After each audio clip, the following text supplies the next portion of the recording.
दोस्तों आज मैं 2020 में आई डोंट लिसन मूवी को एक्सप्लेन करने वाला हूँ।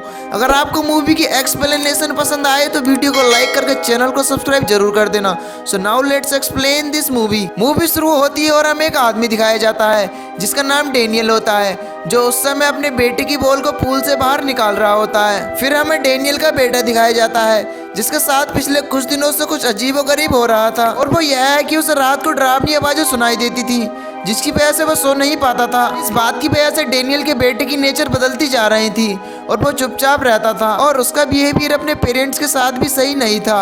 अपने बेटे की ऐसी हालत देखकर उसके पेरेंट्स एक साइकाइट्रिस्ट को बुलाते हैं और वो डॉक्टर डेनियल के बेटे से बात करती है। तब वो बच्चा डॉक्टर को उन आवाजों के बारे में बताता है जो उसे रात को सुनाई देती थी। डेनियल का बेटा कहता है कि ये आवाजें मुझसे कहती हैं कि मैं कोई पेंटिंग बनाऊं या ड्राइंग बनाऊं।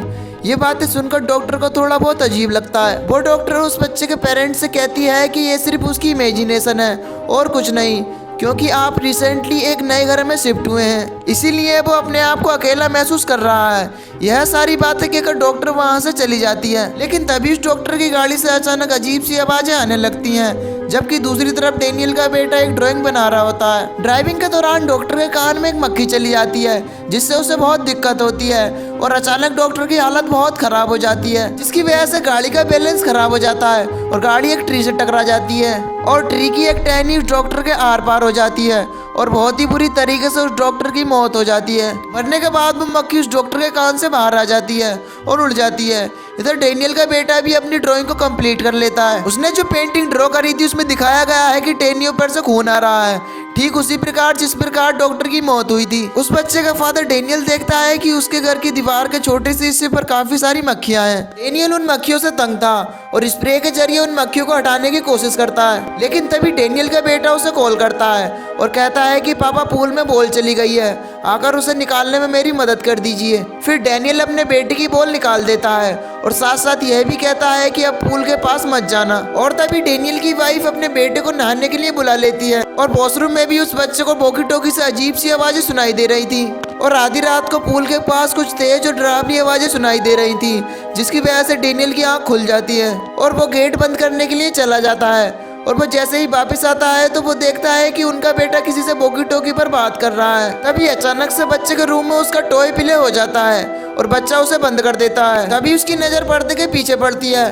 और उसे रियलाइज होता है कि पर्दे के पीछे कोई खड़ा हुआ है और वो इस बात से डरकर अपने बिस्तर पर वापस आ जाता है। और तभी उस बच्चे को फील होता है कि कोई धीरे धीरे उसके पास आ रहा है और तभी कोई उस बच्चे का मुंह पकड़ लेता है। लेकिन इसी दौरान डेनियल का हाथ फोटो फ्रेम पे लगने की वजह से वो फोटो फ्रेम टूट जाता है, जिससे डेनियल के हाथ पर भी चोट लग जाती है और खून आने लगता है। अगले दिन डेनियल का बेटा बताता है कि डॉक्टर मर चुकी हैं। ये सुनकर उसके पेरेंट्स को लगता है कि हमारा बेटा फिजूल की बातें कर रहा है, लेकिन तभी थोड़ी देर बाद डेनियल के पास एक कॉल आता है और उसे पता चलता है कि वो डॉक्टर सच में मर चुकी है। आज रात भी डेनियल को कुछ अजीब आवाजें सुनाई दे रही थी और जब वो चेक करने के लिए बाहर जाता है तो उसे कुछ अजीब सा महसूस होता है, इसीलिए वो अपनी गन लेकर जाता है और बाहर जाकर उसे अपने बेटे के कपड़े मिलते हैं। इसके बाद वो परेशान होकर पूल की तरफ भागता है और डेनियल की आवाज सुनकर उसकी वाइफ भी उठ जाती है, इसलिए वो अपने बेटे को चेक करने के लिए उसके रूम में जाती है, लेकिन वहाँ पर उसका बेटा नहीं मिलता। फिर डेनियल जैसे ही उस पूल के पास पहुँचता है तो उसे अपने बेटे की डेड बॉडी तैरते हुए मिलती है। डेनियल जल्दी से अपने बेटे की डेड बॉडी को बाहर निकालता है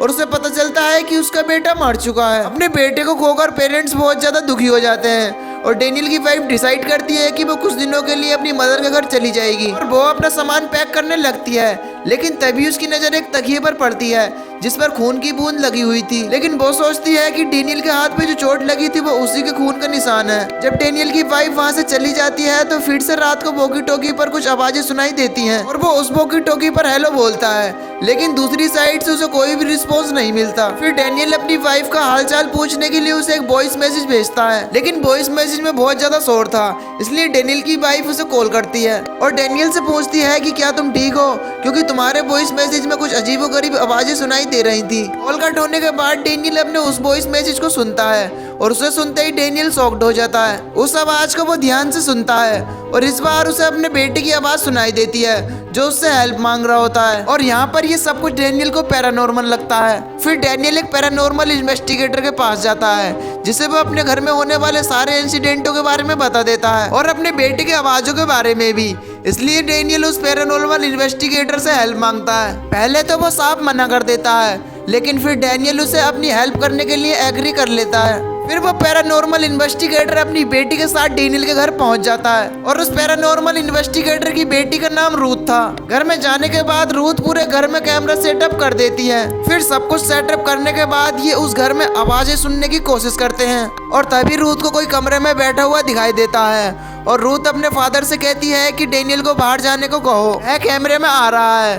तभी रूथ का फादर कहता है कि वह डेनियल नहीं हो सकता क्योंकि डेनियल तो मेरे सामने बैठा हुआ है। तभी रूथ का फादर उसी कमरे में चेक करने के लिए जाता है, लेकिन उसे कोई भी दिखाई नहीं देता। लेकिन तभी उसे अपनी बेटी रूथ की आवाज सुनाई देती है जो अपने फादर को कह रही होती है कि जल्दी से उस रूम से बाहर चले जाओ, क्योंकि वह आत्मा रूथ के फादर के बिल्कुल सामने ही थी।